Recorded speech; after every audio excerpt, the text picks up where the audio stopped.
So today I'm going to be presenting some findings of my PhD project on a randomised controlled trial of the ACES sleep education program in Australian pre-adolescents. The purpose of this presentation is to assess the effect sleep education has on objective sleep behaviour and secondary variables in a larger sample size of pre-adolescents. A review of the literature found that there have been 12 sleep education programs conducted in a school around the world since 2002, with a large portion of those being conducted here in Australia, as well as South America, New Zealand, America and Croatia. Of those 12, only 8 have actually measured sleep behaviour, both subjectively and objectively. So subjective measures include sleep questionnaires and sleep diaries, and objective measures are through actigraphy. So 2 of those 8 have actually used subjective measures, but only 1 of the 2 have actually found sleep behaviour changes. Both of those studies have had small sample sizes, and of the 12, only 4 have actually used a theoretical underpinning to help support their intervention.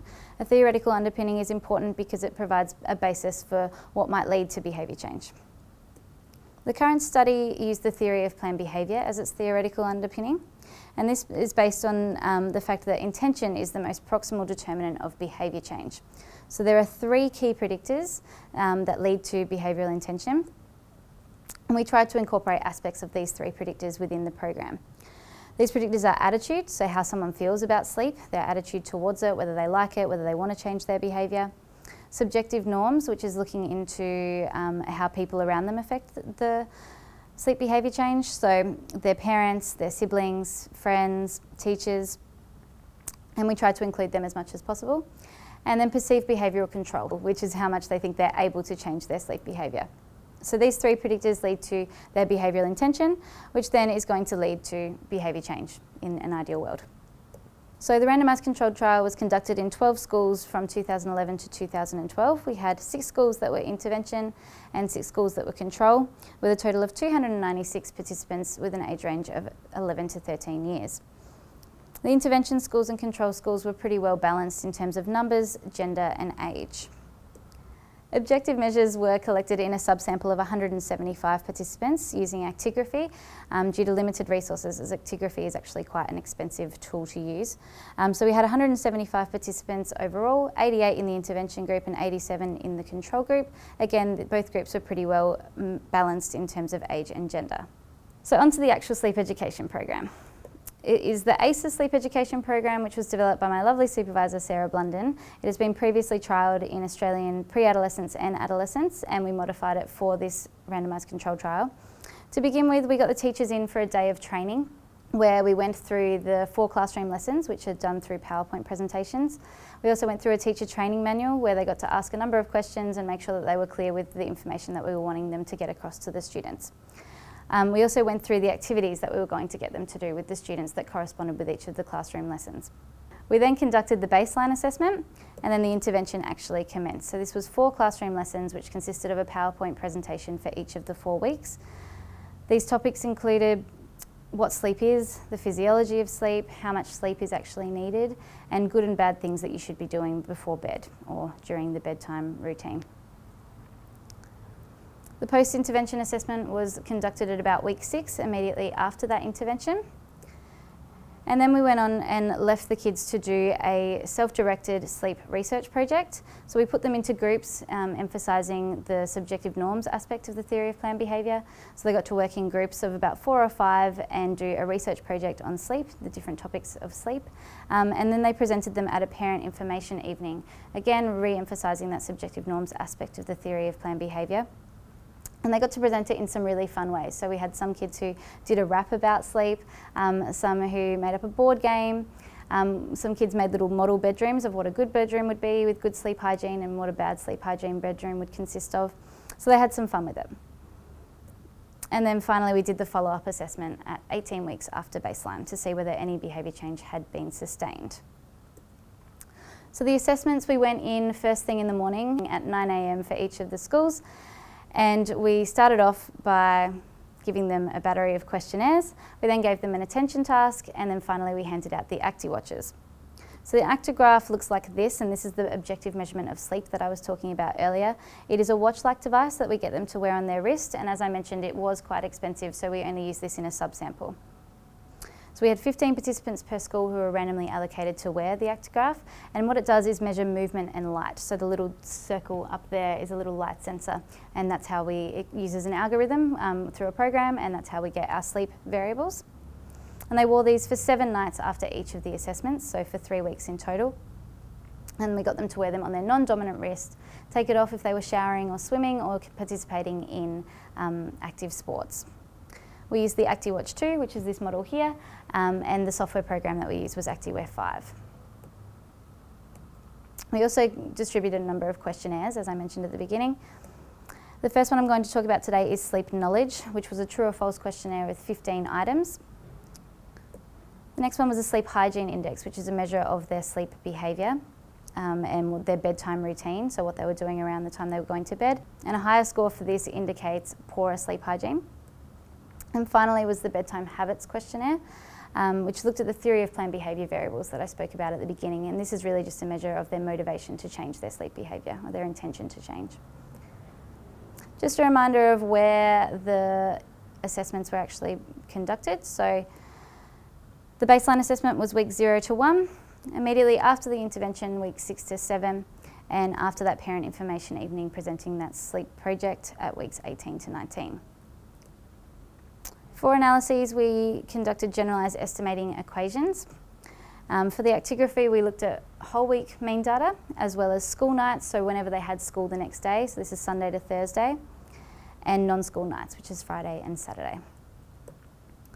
Looking at the results here, this is the control group, and this is for time in bed. So participants were spending about 9.7 hours time in bed for the control group, and this was consistent from time 1 to time 2. And you can see there's a slight decline there from time 2 to time 3. However, this wasn't a significant difference at all.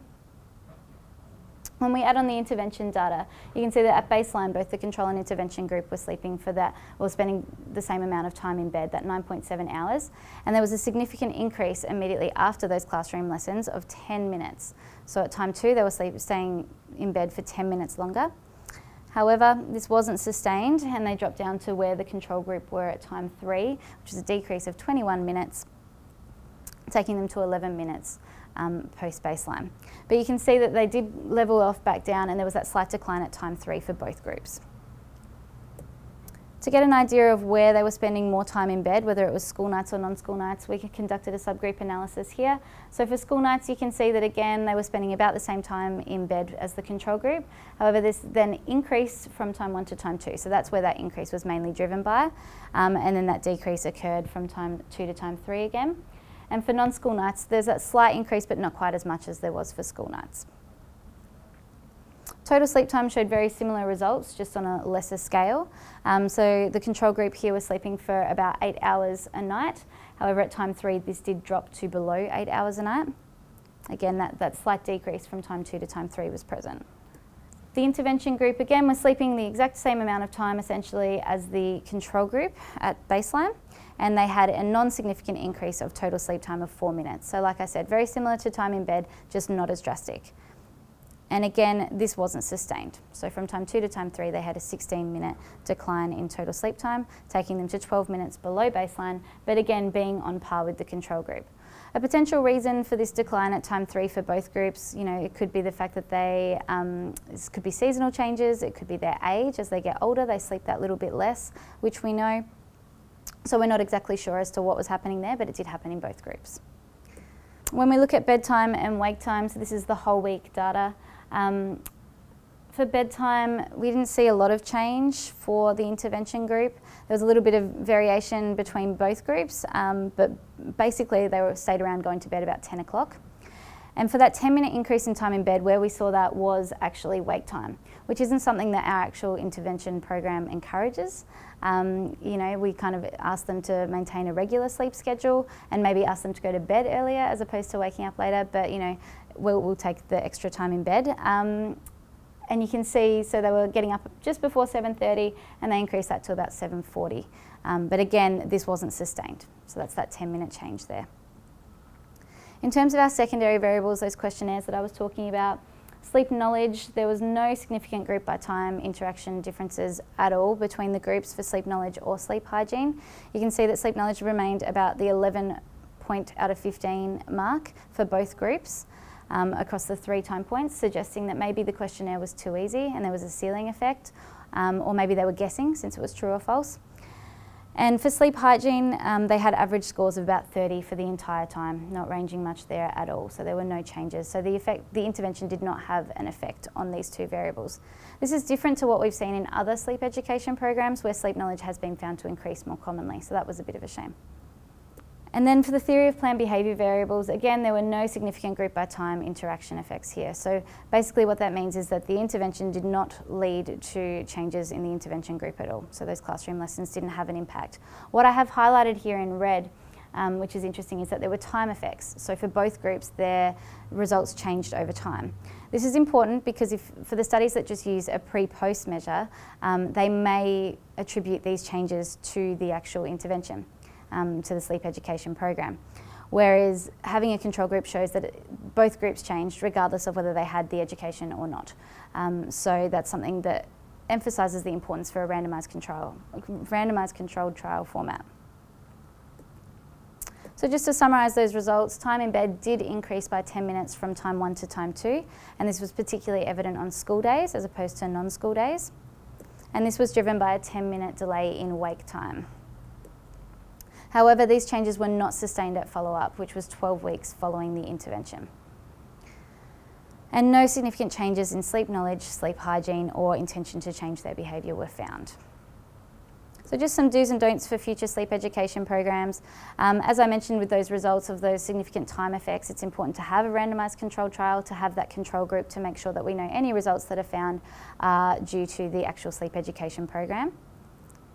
Long-term follow-ups are needed to assess whether initial changes in sleep behaviour are sustained over time, and this again was found that we saw those initial changes, however they weren't sustained over time. Research shows that it takes about 60 days to actually form a habit and for behaviour to change and become a regular part of life, so it's important to check that over time. There is a need for a valid and reliable measure of sleep knowledge. As we saw, all groups had the average score of about 11, and the true or false format is something that's been questioned because you do have a 50-50 chance of getting that right. It would also be really good to have a validated measure that you could use across all school-based sleep education programs so that we've got that one measure that makes us, that one measure that is clear for us to know whether sleep knowledge is actually increasing regardless of what the program is. And another big question is what age group should actually be targeted. We did find those initial sleep behaviour changes, but in most studies where changes have been found, it's been in older adolescents, around the 15-16-year-old age group, where there is that sleep phase shift delay that occurs as you go into adolescence. So maybe we targeted the wrong age group. Maybe they were too young. They were spending about 10 hours time in bed already, so there's little room there to improve. But then at the same point, maybe it's important to do a longitudinal study. So maybe this is a preventative measure. You give education to 11 to 13-year-olds, and then as they go into that phase shift delay, maybe they are more equipped to deal with those changes with their sleep behaviour. So there's a lot of room still in sleep education research, and this is just a beginning, but it's a nice starting point. So thank you very much for listening to what I have to say. I'd like to just thank our funding partners and also the participants and teachers who were involved. Thank you.